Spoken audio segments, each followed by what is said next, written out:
Hey, this is Cory Wise with Finding the Sweet Spot, where faith meets the paddle. In this episode, I want us to talk about hydration, staying ready, staying fresh for those hard, long, intense games.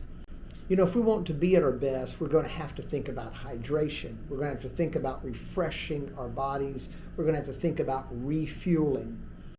And also, if we're going to live out of our sweet spot and not just play out of our sweet spot, we're going to have to think about refreshing, refueling our souls. So today, whether you're thinking about a pickleball match or thinking about life in general, let's look at hydration and how we should maybe see it differently so that we might be more effective in all that we do.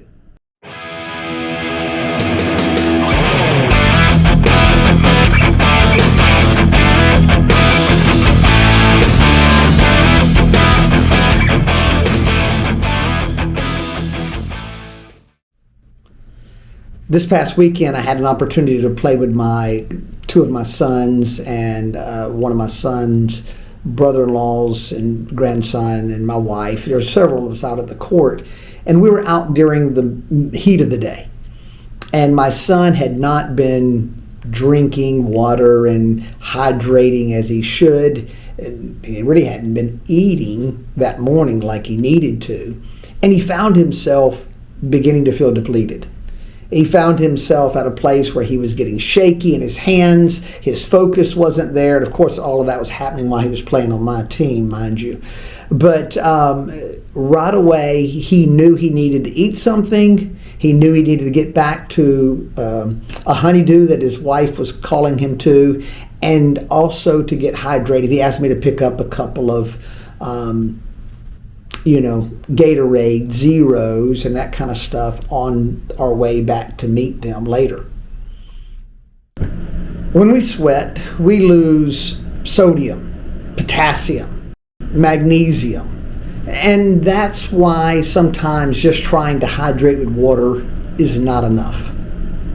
For me, I sweat quite a bit, particularly in using my biokinetic sleeve. And on a hot day, I'm going to sweat. And I have a salty sweat.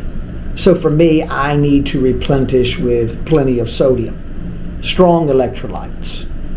Growing up, I always enjoyed Gatorade. Gatorade was a thirst-quenching drink. It had a good flavor to it, but it also has sugar, and the electrolytes are a bit on the lower end of the spectrum. If I would have had LMNT, I would have loved to introduce him to it, because the electrolytes are higher. That sodium intake would have allowed him to bounce back, I think, quicker. And I know that he's thinking about the non-sugared aspect as well. If you think that taking care of our bodies on a hot day when we're playing with a great deal of intensity, then why would we not think about taking care of our souls in the midst of the busyness of life and all the things that come our way? So let me throw out a couple of ideas of maybe how we can stay better hydrated physically and spiritually. What about when you get up in the morning, giving God your best? You're going to have a time of devotion, a time of prayer, a time to pray, to worship, to reorient. And maybe we take a LMNT drink to the table with us. Something that can refresh us physically as we get ready for our day, whether it involves pickleball or not. In closing, stay refreshed, stay hydrated. Use your sweet spot discount and pick up some LMNT hydration at Heritage Street Sporting Goods, where they have your pickleball needs and more. Until next time, be blessed and be a blessing.